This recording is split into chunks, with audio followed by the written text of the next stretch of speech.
হোয়াটসঅ্যাপে কিভাবে গ্রুপ খুলতে হয় হয়তোবা আপনারা অনেকেই জানেন না। কিভাবে হোয়াটসঅ্যাপে গ্রুপ খুলবেন চলুন তা দেখে নেই। এর জন্য আপনাকে প্রথমে হোয়াটসঅ্যাপে প্রবেশ করতে হবে, দেন থ্রি ডট আইকনে ক্লিক করতে হবে, এরপর নিউ গ্রুপে প্রবেশ করতে হবে। আপনি যাদেরকে গ্রুপে অ্যাড করতে যাচ্ছেন তাদেরকে এখানে সিলেক্ট করতে হবে। এরপর তীর আইকনে ক্লিক করতে হবে, দেন গ্রুপের নাম এখানে বসাতে হবে।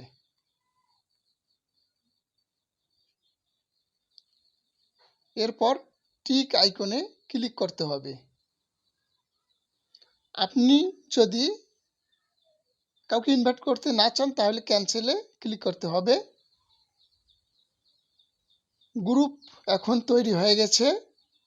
আপনার গ্রুপে অলরেডি ৩ জন মেম্বার দেখা যাচ্ছে। আপনি আবারও যদি কাউকে গ্রুপে অ্যাড করতে চান তাহলে অ্যাড মেম্বারে ক্লিক করতে হবে। এভাবে আপনি গ্রুপে আবারও অন্যদের অ্যাড করতে পারবেন। ভিডিওটি ভালো লেগে থাকলে অবশ্যই একটি লাইক করবেন।